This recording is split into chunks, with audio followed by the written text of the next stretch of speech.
Okay,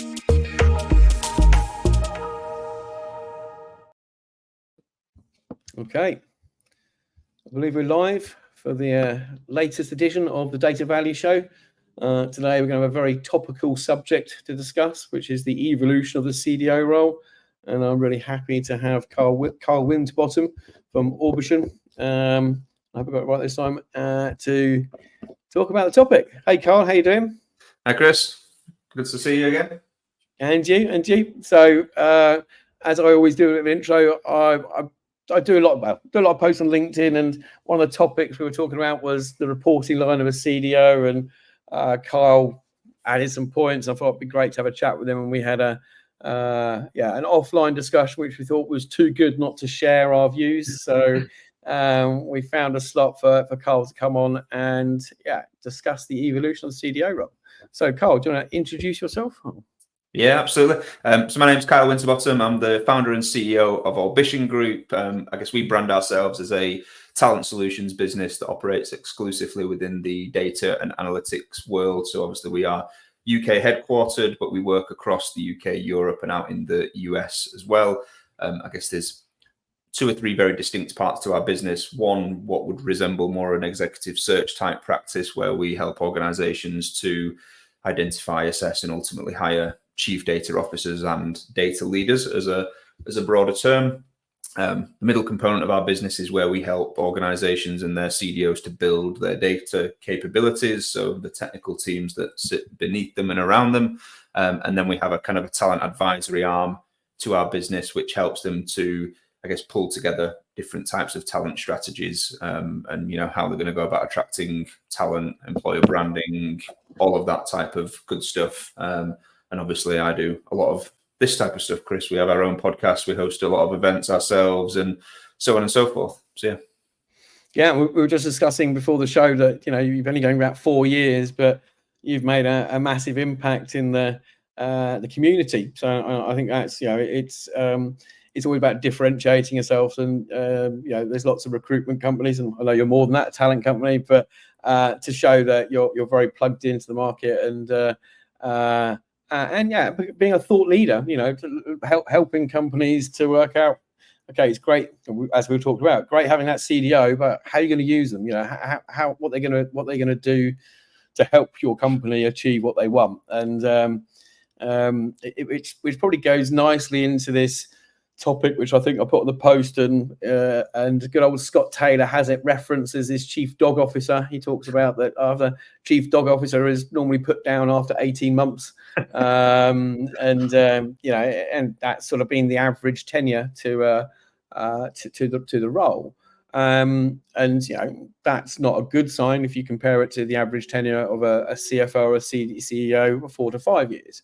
So there's a big difference, and it's probably good.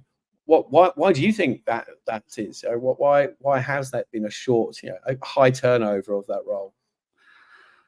I think this conversation is always interesting, right? Because I think there's context plays a massive part here, right? So I think it'd be remiss of us not to talk about. There's obviously been some failings within our industry to get this right. Like fundamentally, that's there's definitely a lot of that's happened for a whole variety of reasons, and I don't think it's fair to say that it's anybody's fault. I think the maturity of the industry in comparison to something more traditional and established like the finance office or the marketing office or whatever the case may be is obviously different, and I think that leads to organizations fundamentally not really understanding what they're looking for or what they need this person for, which fundamentally then leads them down a path which they might appoint the right type of person or, focus on prioritizing the wrong skills and attributes and capabilities.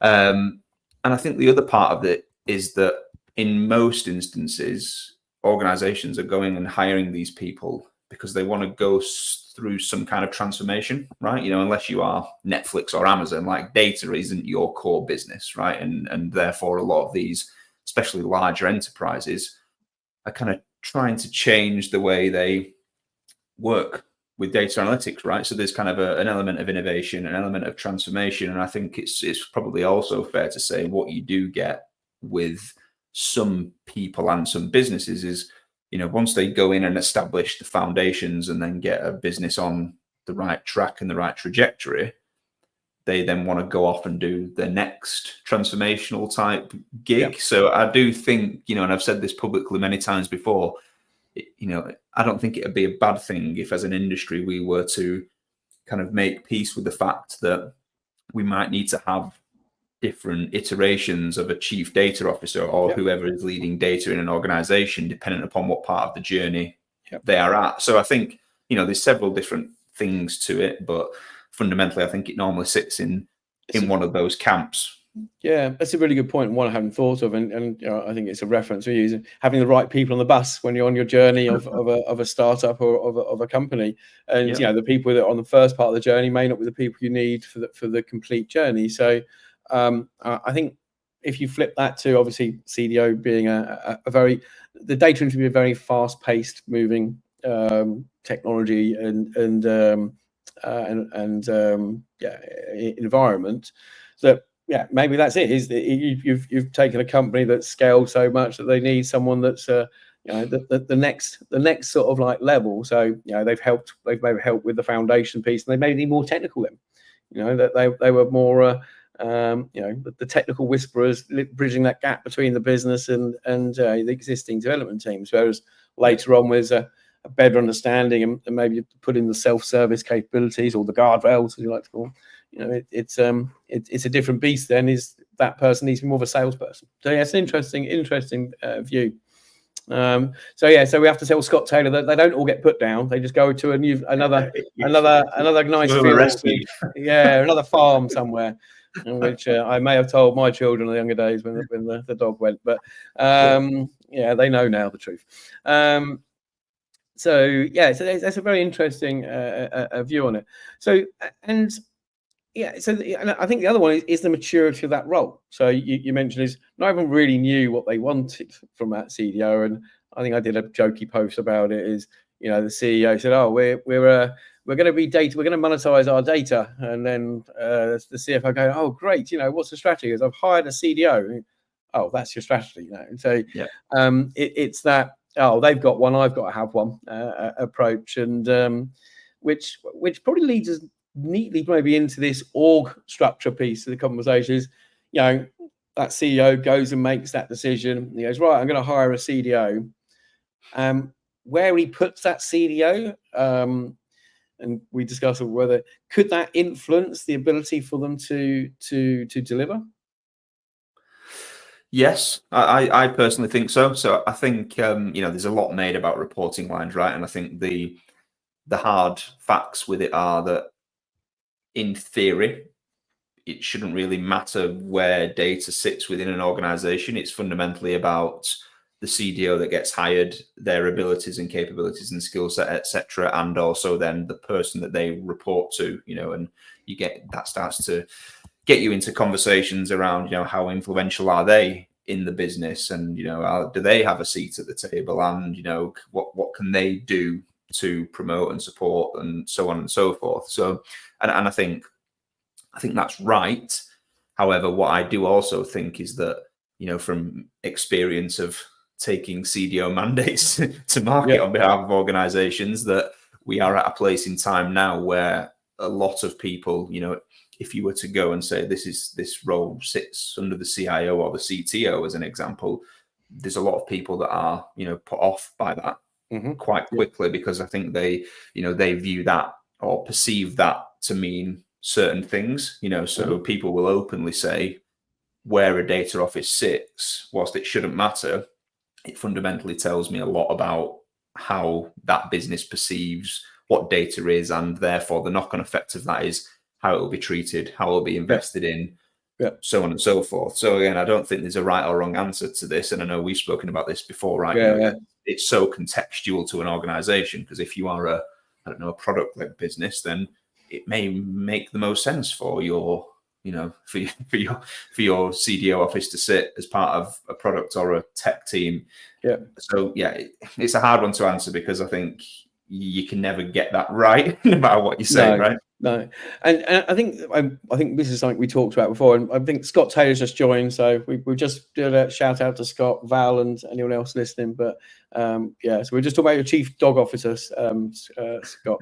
But I think the other thing that I think is an element, and you're right, there is no one size fits all, and good job, because that keeps us useful, doesn't it? Otherwise, but it's understanding where the company strategy is another element that I considered, and I think we talked about this before, and I had some views on where I thought the CDO would need to fit to be successful in each of these scenarios, and companies, depending on where your backing is, what your funding is, what your balance sheet is looking at, can have very different approaches. And I use Uber as an example of 11 years until it actually made a profit.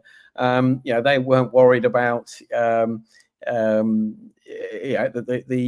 any cost of doing these initiatives, because they were playing the long game. So that was very much a growth mode. And I think the other one, which is the opposite end of the spectrum, really is a company is really focused on making a change this year, because they need to make some cutbacks. Whatever they do needs to make a difference to the bottom line within this fiscal year.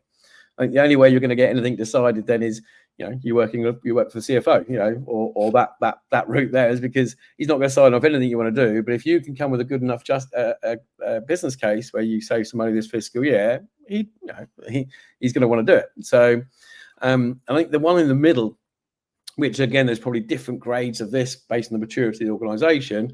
I call it hybrid mode. It's like using optimizations to fund future growth. So creating that CDO could create his own cost center, capability. They're going, look, I've saved you that money. That money, I'm going to reinvest it on some cool stuff, or some stuff that I know you're going to need later. But allow me the autonomy to make that decision.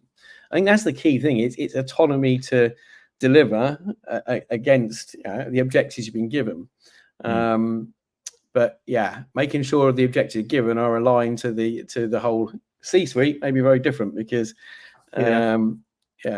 So I mean, personally, I think that's where a lot of the problem stems from, right? So if I was to go back and think how many conversations I've had with a business leader that wanted to hire a chief data analytics officer who had a very clear mandate as to what they were expecting, it'd be very few, right? It's almost like the strategy is, we know we should be doing something, or we know we should be doing more with data, or we've got all of these data issues, let's fix data, or let's get value from data. So it's often a very, very high level, broad topic that underneath it doesn't have a lot of substance. And then the CDO is expected to come in and figure out what that actually means, which I think is why it's, part of the kind of perceived failings is that people get hired based on the perception of what a business or its CEO or whoever's making that decision believes data to be. And often because, data lives in a system, we need some engineering to move it. We need some tools to visualize it.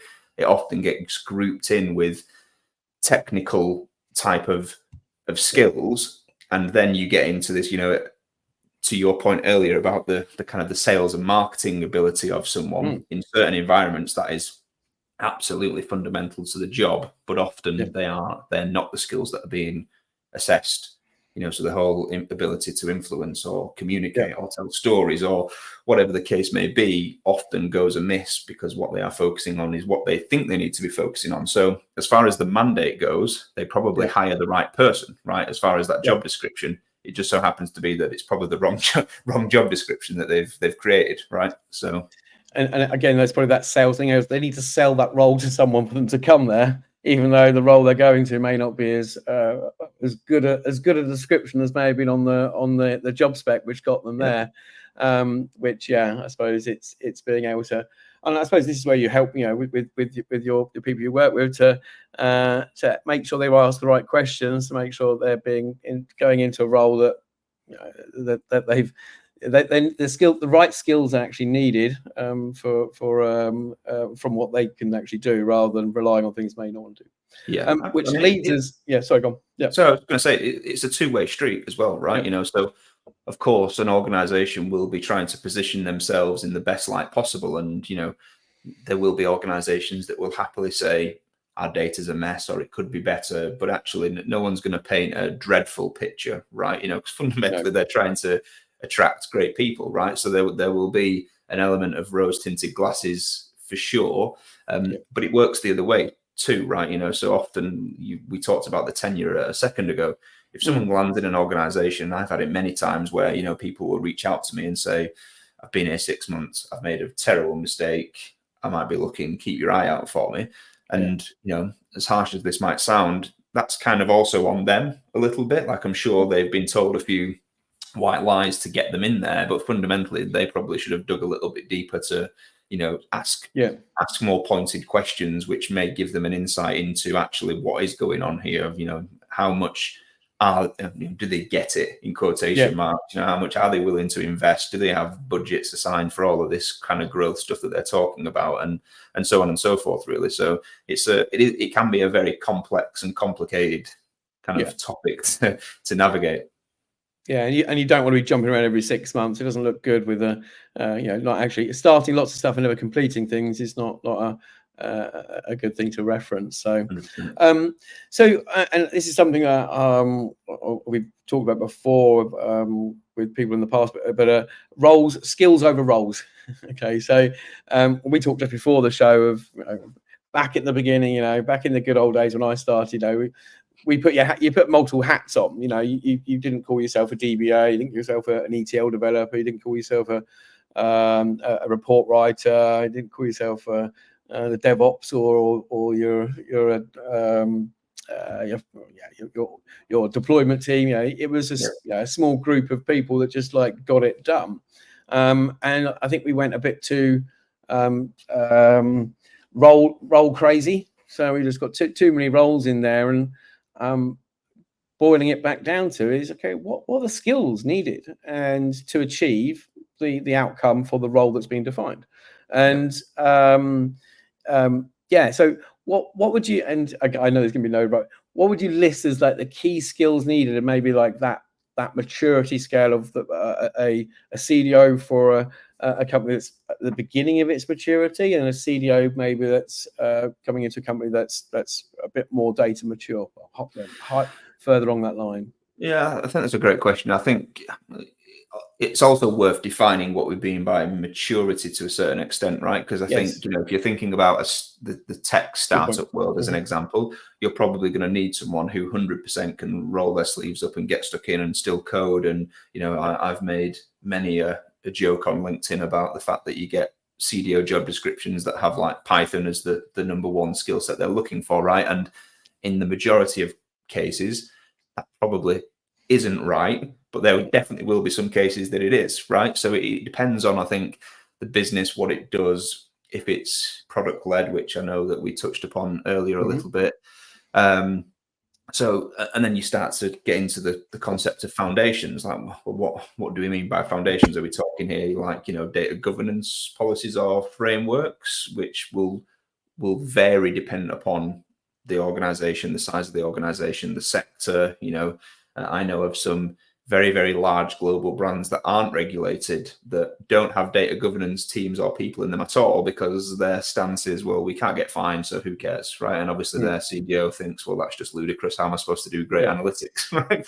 But so I think it depends on the context of the environment. I think, of course, when you get into large enterprise size organizations, the CDO really needs to act like an executive, and I think that's important, right? So I think it depends on the size and scale of the business, what they do, if they're regulated or not. I think there's a whole host of facets to it, but in the majority of cases, I'd probably quote several people that would say something along the lines of be a business leader first, data/technology leader second, and I think that's good advice for the majority of roles out there. Again, I think the challenge often is the people that make the decisions around who are going to hire for these roles often don't know what they want or need, or what they want versus what they need are probably two different things because of that perception, or their lack of knowledge of the industry, or what it should or could potentially do for their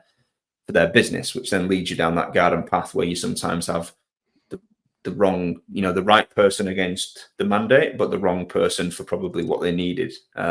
So yeah, it's almost impossible to say, but I think when you get into that enterprise level, it's more about the business skills. And of course, the way I describe it to a lot of businesses is you've got a spectrum, right? You've got a spectrum from business at one end, technology at the other, and it goes all the way through the data landscape. And then the closer you get to the middle, in theory, should be the best of both worlds, right? But everybody will always lean one way or another.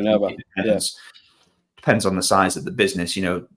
Even if there were somebody out there that was equally good on the business side as they were the technology and data side, would they have time to do both in equal measure? Probably not. Do they have the appetite to do both in equal measure? Probably not. So I think it's about understanding really what's going to move the dial for that business at that point in time, and focusing in on those, those top 3 to 5 skill sets that will allow them to do that.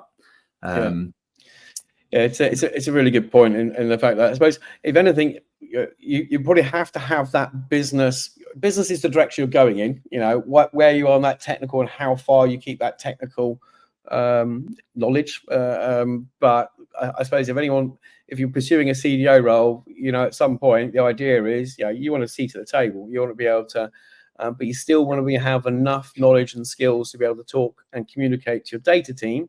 So you have that credibility with them, and also you can call them out when they start saying stupid things of like how long it's going to take you to do something. But it's a fine line to tread, because I think pardon the expression, but the longer you're out the trenches, the harder it is to go and get back into them, or to be effective in the trenches as well.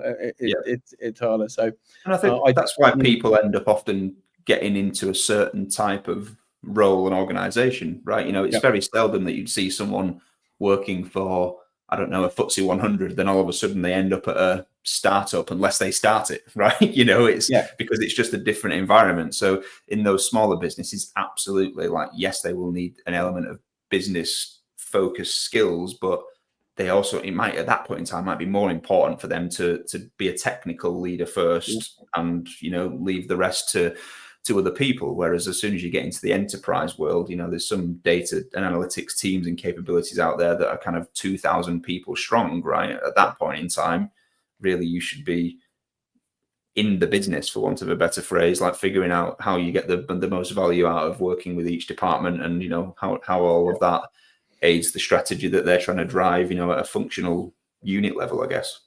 No, I'm just thinking about sort of like the things you could, CDO could be effective doing, and rather than you say just being fixed on one new transformation, new project, but it's looking at where you can optimize existing ways of working, reducing friction. But it's all that sales and marketing. Is you got to sell the art of the possible, and I know that's something that I've talked to Scott Taylor about. Is that you need to have that sales, marketing, create that FOMO between the other departments, because the approach of saying, we're going to do your data for you, oh, and that's all right, we don't need it, we're all right with our Excel and the rest of it. But for the other department to say, oh, well, when they did that for us, look at all these benefits we got, and we want a bit of that, and that's the only way we're gonna accelerate that stuff. Another thing I thought was that, and maybe this is something I'm sure you do, is that companies should really say, am I ready for a CDO? Are we CDO prepared? And I'm sure that's part of what the service you provide. But that's wake up call to an organization and say, you don't really need a CDO at this point. You need these skills, which you can get maybe in the team.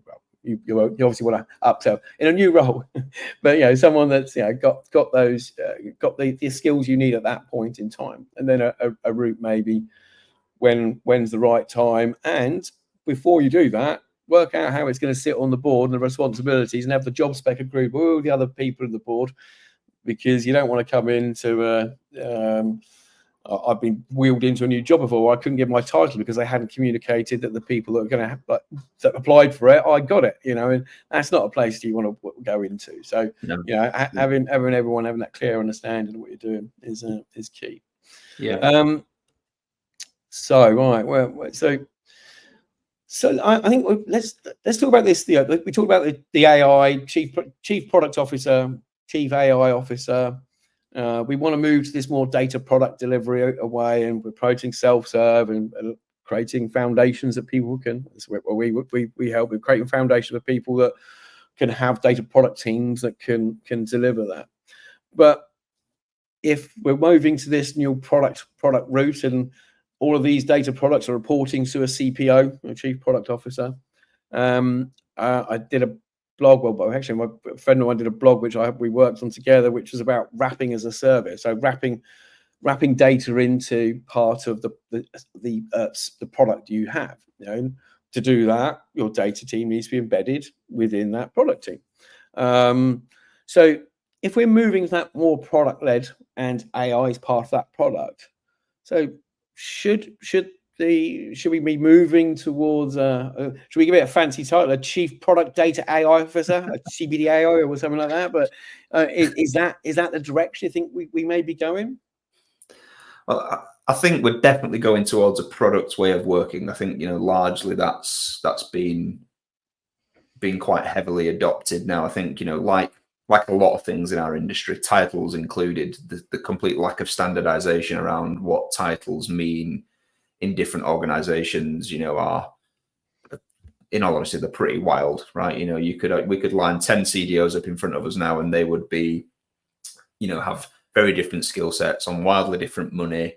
You might have some people that are senior managers in one business that have bigger teams and are on more money than a CDO in another business. So I think titles and the lack of standardization around titles and definitions is a little bit problematic. So almost everything needs to be based on merits of that business. I think the product thing is interesting because I think we're definitely moving there. But again, back to my earlier point, like what actually is product and how is that defined in a business? I see many businesses now that say, we're hiring data product owners or they're calling them that. And you look at it and you're like, that's basically a business analyst, right? That they're acting as the bridge between or the technical the Scrum Master or they're going requirement gathering and they're taking that back and saying, here's what we need to build, here's what it needs to have, versus then other people that are doing true data product or data as a product or whatever kind of terminology we're using, where it's being maintained, and they're starting to then talk about, well, what's the life cycle of this as a product? Do we need to sunset it at some point? So traditional product ways of thinking and product management principles are being embedded into it. So I think it really depends on that, and then again probably back to maturity around how product-led a business is to start with, right? I think the AI piece, I think the chief data officer is probably got more of affinity to AI because obviously good AI needs good data, right? Yep.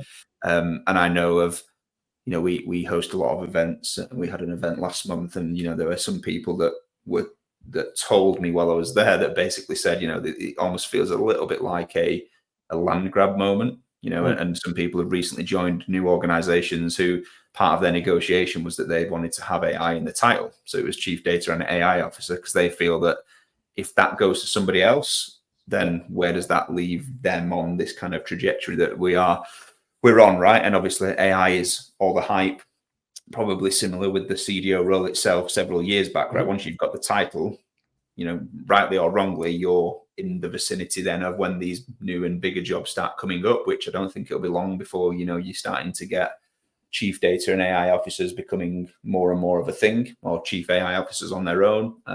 It bleeds nicely that journey's already started. To a comment from Scott, so are we finding any pushbacks expanding titles? So yeah, CDO AIO, you, sometimes YO. So are you seeing the growth in these titles now? Have we gone past the three letter original limit now into more elaborate obviously ones? I think the CDAO is kind of where it stopped, but you've effectively got the CDA AIO, right? So Chief Data Analytics or an AI Officer. But yeah, I mean, look, I think in all honesty, it's much of a muchness. Like I think, back to it's ironic, right? Because we're talking about data teams needing to market themselves better, and fundamentally, that's what this is, right? It's a giant marketing exercise on usually on a personal level. I mean, it's important, don't get me wrong, but broadly speaking, whether you've got the CDO title or the CDAO title or the CDAAIO title, broadly speaking, it's you look after data analytics and artificial intelligence, which even people that have just got a CDO title, they do that, right? So I think it depends on really how ate up people are about having titles that have the latest buzzwords. But that said, I think it's probably a smart move to kind of have the association. Yeah, I mean, I could change mine. I have the ability to, but I've just kept it with 3 for now. But I have joked in the past. I call myself Chief Get Shit Done Officer, but that wasn't probably an acceptable thing to have on my footer. Yeah, so interesting that I think that land grab approach you mentioned of like, I know we're not doing AI yet, but I want it when it comes along. So it's gonna be mine. And again, the title doesn't mean, as long as that's clearly defined in your job spec, I think that's all that really matters. This whole, the chief information officer, information data, it's semantics to some degree. And if you see them under posts about disagreements of what the difference between data, information, knowledge, and wisdom, of where it fits in and where it begins. I've been sucked into these debates and I've used it as well. But we are to is the next one is a chief wisdom officer. I think I've joked in the past is above the chief knowledge officer. Where does it stop? But I think, as I think Ramona should put on here, is that we just need to have clear responsibility. Definitely, I like a good old racy. What am I responsible for? What am I accountable for? What am I contributing for? And who do I need to inform?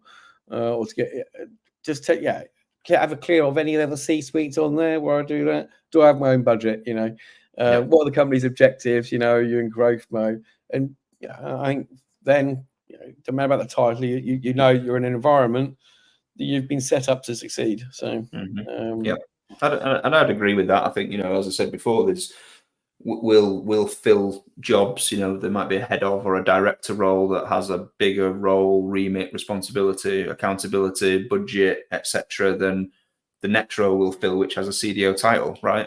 Don't get me wrong. I think there is clamour for the title, and probably for good reason, right? As I said before, because once you have the title and you've operated at a certain level, irrespective of what the reality is, the next organization that comes along that's looking for a chief data officer or any of the acronyms we've talked about, then you're automatically in the mix, right? Because you've had the title. But sometimes, we're working on some mandates now where it's a CDO role, and they fully realize actually what we probably don't need because of where we're at on our journey. We probably don't need someone that's been there and done that. We probably need someone that's ready to take that next step up, right? And I think it's just about helping organizations really understand, like, where are you at, what do you need, and what skills are going to help you get from A to B, right? Because that's fundamentally at this point in time the biggest thing that you can do to help yourself and whoever you hire to be successful. I think there's often a lot of focus on, well, in 5 years we want to be doing this, and it's like, well, in 5 years a lot of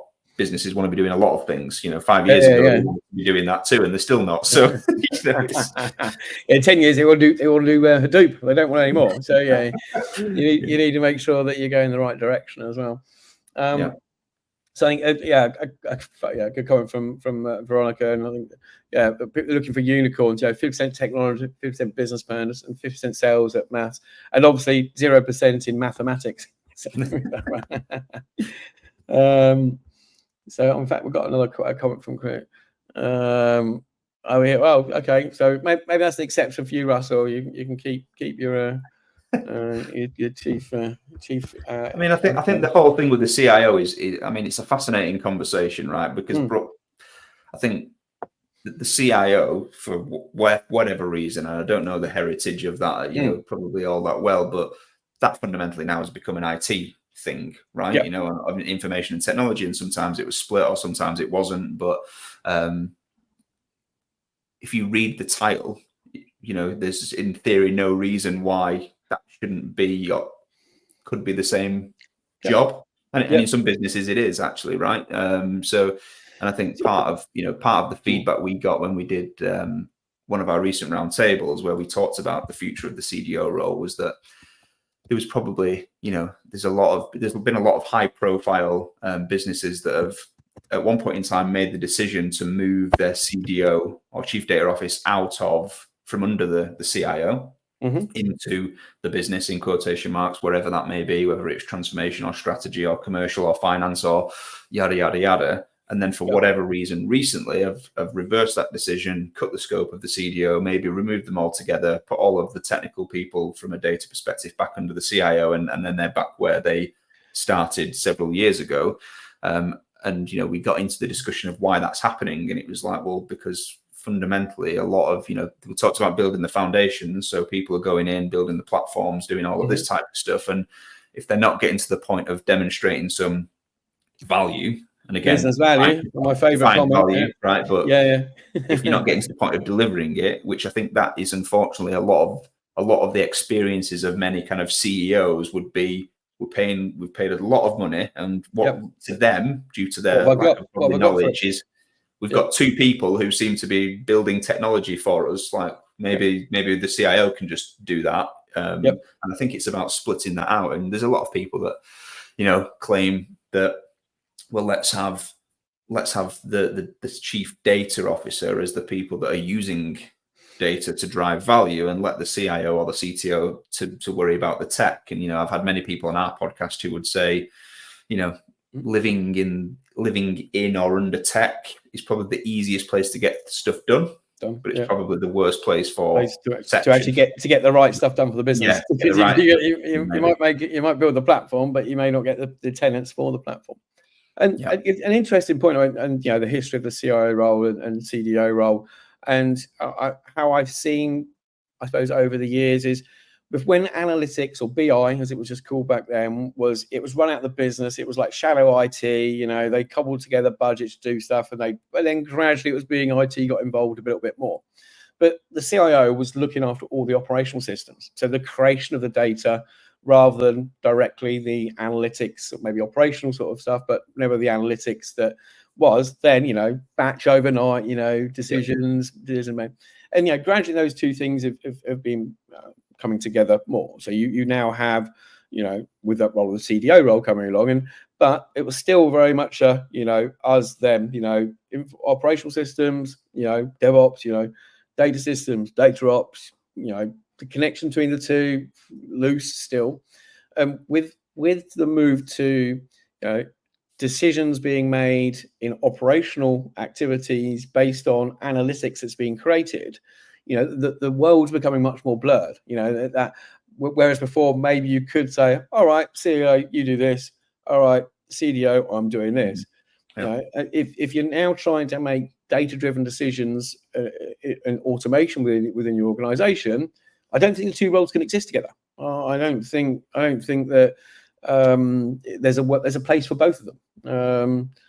So I think that's it. And your point about reporting to CTO, I think that's probably where they have been able to is a guy, CTO or someone in that role had probably the good technical skills, the good cloud skills. They didn't have that data piece, so they get someone in, and it's probably an easy separation of activities, but then you're too distant away from the business. You're not plugged into what they actually need, and that's the biggest gap that we've had and need to close. And if anything, that the CDO role, I'd love to see for the future, is that CDO role needs to be I think I've joked about it, stalactites and stalagmites. The CDO role needs to be the person that joins up, your business and your technology 100%. From a data perspective. I agree with that, definitely. So let's I might get a mem for that one out later, but I think that's I'd like to see the direction. We got a question up here as well.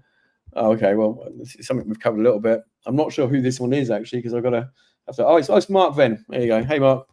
Who does the CDO typically report to in your experience? Direct report and dotted lines?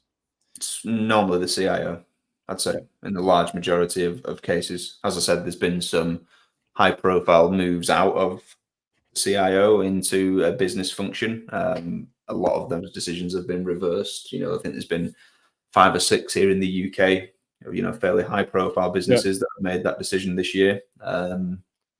So yeah, I think broadly, and I think again that just comes back to the perception of what non-data people, that are making these decisions, like the CEO or whoever is making the decision at the top table. I think they struggle to separate data and technology. They'll talk about making better decisions, but fundamentally, when it comes to it, they think that the role is one of technicality. It's something to do with systems, and it's something to do with needing engineering to move data, and as I said before, tools to visualize it, and platforms for it to have a single source of truth. And so you just end up back at this place of data and IT are just together, and therefore they think that's the most logical place to house it. It leads to a really, really interesting point, really, is that that CEOs we've had, or the ones that are on the boards at the moment, is there a change maybe that will happen over time, that these CEOs, probably people don't leave, as you say, they don't leave out those jobs very often. They're normally paid very well, so they're probably I'm not saying the old boys club, but they're probably the same people are being swapped around to some degree. And when there's going to be a time when the next breed, the next batch, the next level of maybe that come from different career paths, different routes. And I think I did some research on this. Is most CEOs have always come from the CFO. Sometimes it is a natural route for a go, or it's always sales. So they're the two routes that they've both gone. So CEOs always understand sales and marketing to some degree, and they always understand finance because that's been the world they live in. Legal, they probably know them, but just don't get annoyed by them from either of those roles. But they understand, what the lead. But anything outside of the C titles that cover those, it's never something they would have ever had hands-on experience or knowledge on from their career path. They would have been too far away from it. And the companies that have had CDOs, get reported. There's two examples I got. So Starbucks, so the CDO officer became the CEO. I think I've got the name right, Adam Brotman, I think. And another one was General Electric. So former CDO became the General Electric CEO. So, and I remember doing this research. I couldn't find many more. So if anyone knows loads of other examples where CDOs have got that seat at the top table. So I suppose the question I've got is, do we see that CDO role? Let's bundle it in with the A as well. It covers that as well, but based for the purpose of moving forward. Do you ever see that having a top seat at the table, reporting to the CEO? I mean, it has done, right? So that there are instances where the CDO will report to the CEO. I mean, those instances are few and far between in comparison to the amount of CDOs there are out there and where they're reporting to, right? But they're definitely out there and have been there. I think that's almost seen as the holy grail, right? For obvious reasons, and you'll hear many people in our industry say, you can't really be a chief if you report to another chief that isn't the main chief. Yeah. Again, little chief. Yeah. This. I'm sure there's an argument in there for that, but yeah, most don't, and therefore you get into, well, is it really a CDO role or not? And again, it's contextual, right? It's what is the role, what is the scope, what is the responsibility, accountability, budget, yada yada yada. I think it's interesting because I think we've probably gone backwards in my view, even from a couple of years ago. I think there was this narrative forming that eventually every business was going to be a data-driven Goliath, and therefore the CDO would report to the CEO, and one day the CDO would become the future CEO, and so on and so forth. It's what we wanted. It was like our data bubble we live in. One day we'll have a seat at the table. We'll be listened to.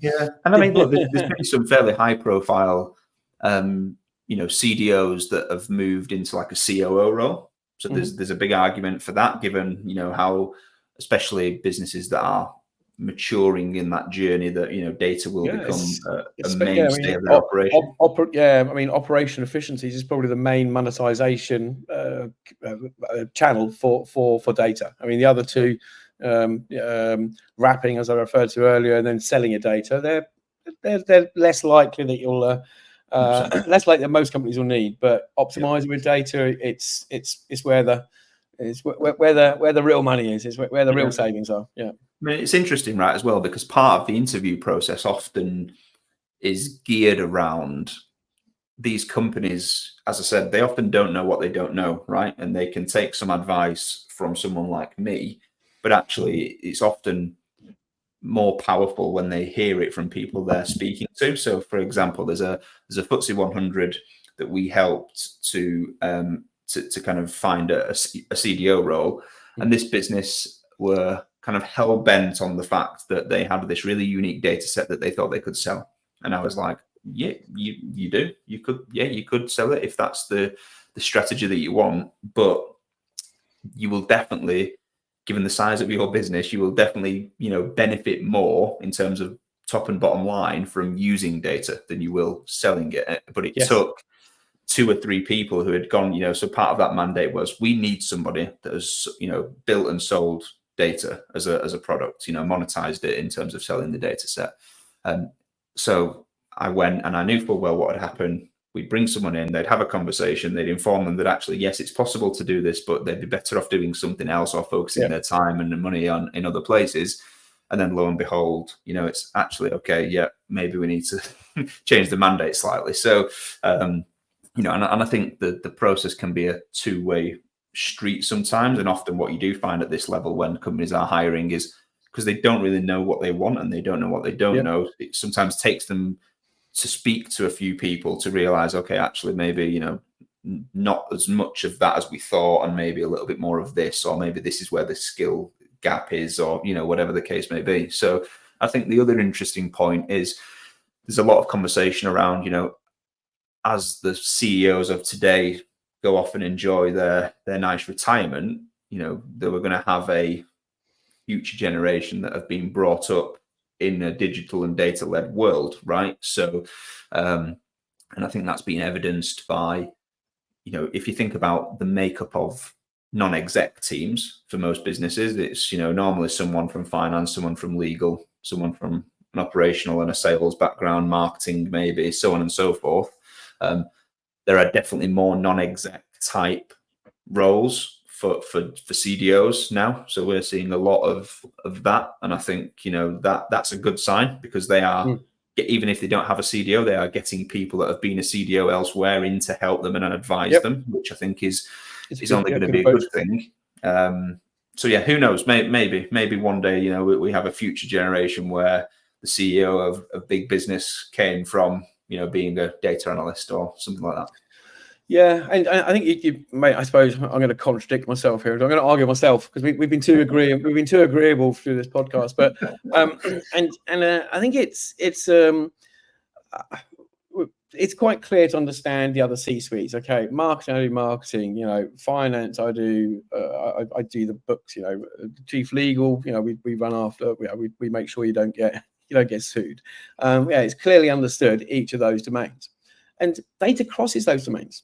So it isn't. It isn't.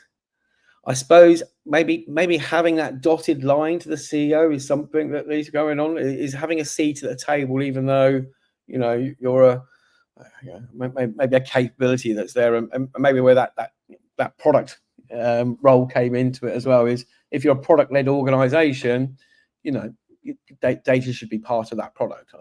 I think, and having it goes back down to skills. We go around in circles here. Is that you need a certain amount of skill to deliver what you need to deliver, and as you get time, those skills may change. And I suppose focus on the skills, not the roles, would be the output from this. 100%. Yeah, I think it's I find it interesting, because if you were to go and ask anybody in the data analytics world, they would tell you, start with the business strategy and work backwards, right? What do they want to achieve? Okay, what does that actually mean in terms of deliverables? Okay, what solutions do we need to build? What blah, blah, blah, blah, blah. Yeah, in reality, that almost never happens, right? Or it very rarely happens, not that simplified, at least. Yeah. So then you sit here and wonder, why? right? And I think it's because often a lot of businesses are going to market. You know, there's definitely been a big hype cycle around this, you know, as with any role that, you know, that comes up, right? You know, so over promise and under delivered for a while. That's the but I mean, look, if you know, if you're a big, I think sometimes because I've just always wondered, like, why are they doing this? Because there's many businesses that I know of that have gone and hired someone. They've built this massive team. They've spent a shed load of money, right? Yep. And I know from the people on the inside of that business that the powers that be at the top couldn't care less. Like they don't really want to be doing it, or they don't buy into it, or whatever the case may be. But often the perception needs to be there. Like it's so detrimental to look like you're not doing anything that you have to spend money on a cause that you maybe don't even believe in, right?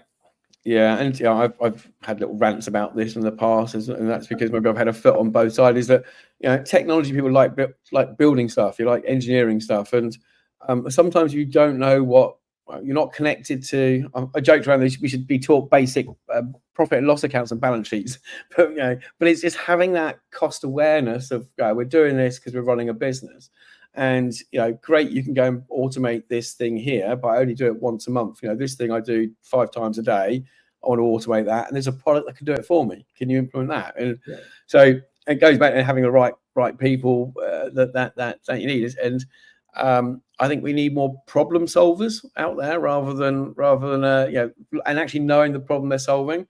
And that only comes with transparency of why we're all doing this in an organization. So I've always been talking about business value for a while, and something I've been working on in the background is, you know, business value is an evidenceable positive effect on your company's performance or objectives. And it's that evidence word that we haven't done very well.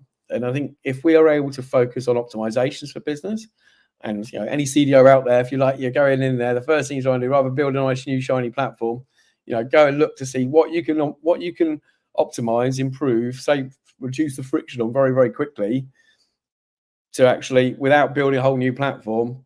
That's going to be more effective than you trying to define your new target architecture and trying to go and get budget for it. Yeah, so focus on real world problems. We talked earlier, right, about the tenure of the CDO, and the reality is of, you know, to kind of execute on a data strategy is like, you know, a full transformational program of like 3 to 5 years, right? So something's amiss somewhere, obviously, right? And I think to your point, I don't know whether the whole P&L thing, I mean, I think it'll be a benefit to anybody, right, who's operating in a commercial leadership role to understand the basics at least. But again, back to my point earlier, often the mandate for the people that they're bringing in is build as a platform. You know, the amount of times the strategy is, we know we need to be doing more or something with data. Well, let's go and hire someone. Okay, we're going to need a platform, so let's get someone that can build a platform for us, and then we'll figure it out along the way. And then before you know it, you kind of, you know, 2 years in, you spent a load of money on this platform and the team that are delivering it, and then it's kind of like, well, what are we getting from this? And it's like, well, not a lot, because you've not even put it to use yet, right? So exactly, I'm a big supporter of incremental value. You know, delivering often and maturing those capabilities. And it's not only your technical capabilities; it's also the business. You can have the most mature technical capabilities out there, but if the business is still, you know, dragging their heels, there's no point going fast. No, you need to travel at the same speed of the business and doing what you can to make the business want to move quicker. So that's 100%. And I think that's a skill set in of itself, right? A skill set that often is, you know, underappreciated, undervalued, and businesses fundamentally don't look for, because, again, back to that perception piece, they don't realize that that's going to be an integral part of getting the business to make decisions with data that drives value, right? So exactly. Yeah. All right. Well, anyway, we got approaching up to I got maybe one more comment. Ramona's given a comment on this feature product platform. I think we should it's product-based mentality. You know, you're building features. I think it's a feature. There are some features are capabilities. You know, some features are deliverables. You know, features. So I think it's one more thing I was going to bring up, and it's a bit of a an observation that what I'd seen out there is, CDOs come and go, and unfortunately up until now, it doesn't really have an effect in the market with regard to, share price and the organization. It never normally makes it to the front page unless there's been a breach or something like that. And, to give a comparison to a CEO leaving, NatWest value went down by 850 million. And after quitting that particular role. So I don't think the profile yet in an organization that CDOs are mission critical organization, but I'd like to think that will change over time. I think providing competitive advantage with data is going to make your company more valuable. And I think if you start seeing some clever people are out there that have gone and made companies very data driven very quickly, and they move, I think that the perception of them going would have a maybe a negative consequence in the future. But 100% agree with that. I think the profile of the CDO, broadly speaking, back to our point about the whole sales and marketing piece, that needs to happen internally within organizations to deliver and execute, but also as an industry, we probably need to do be better at being in the right rooms. And I think fundamentally, I know me and you, Chris, are both very active on LinkedIn, and we do stuff like this, and we host events and yada yada yada, which is great. And it's not enough. We need more people to talk about it. We do what we do to help share knowledge, ideas, use case experience, what works, what's not, and elevate the industry. Yeah. But fundamentally, often, like places like LinkedIn are an echo chamber, right? Because we all stand there and we either fiercely disagree and have different point of view, or we're high-fiving each other and saying, yeah, that's absolutely right. But the people that we need to be having these conversations with are fundamentally the CEOs that have and make these decisions inside organizations. And until we can find a way to do that in a more scalable, sustainable way, I think it'll always be a little bit of a struggle based on the historic perception of what data has been. But again, there's a reason that businesses and their CEOs are continuing to invest in this, because there's been a number of high profile use cases where a business has done something really cool and it's impacted the business in a very positive way, financially or otherwise, right? So I don't know. I don't think it's going anywhere. I think there's work to be done to kind of promote it more, I think, is probably what's needed. Yeah, I think you hit the nail on the head. We need to get these stories and actually deliver the message in the right way that CEOs can understand this stuff, and less technical jargon, more clarity in business language, which I suppose leads me on to, we've organised the Winter Data Conference. It was previously called SKID, so maybe I should invite lots of CEOs to that as well, because you can combine your knowledge of data and also a little bit of skiing the day after. But that's my shameless plug. But Carl, if anyone wants to get hold of you, what's you up to next? How can they keep in touch? LinkedIn is probably the best and easiest way. So please feel free to connect with me if you're not already. We, ton of stuff that's going on over at our business in terms of stuff like this, and interviewing and speaking to industry leaders. So if you're interested in that stuff, then feel free to connect. Cool, brilliant. And I know you run a podcast as well, so highly recommend anyone that found this one useful on this topic, check out Carl's backlog. All right, well, I think we're nearly on the hour. I'm not sure that. That was. We got some nice comments. So thank you everyone listening. Shout out to anyone that I haven't mentioned: Stephen, Ramona, Scott Taylor, Russell Willis, Val, Veronica, Mohammed, and anyone else I've missed. Sorry, I nearly froze then.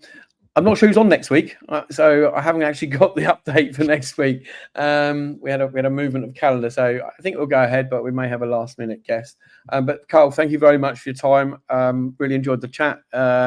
I've got some interesting thoughts and learned some new things today as well. So thanks again for your time. Nice. Thanks for having me, Chris. Appreciate it. No worries at all. All right, we'll call it a wrap. So see you everyone.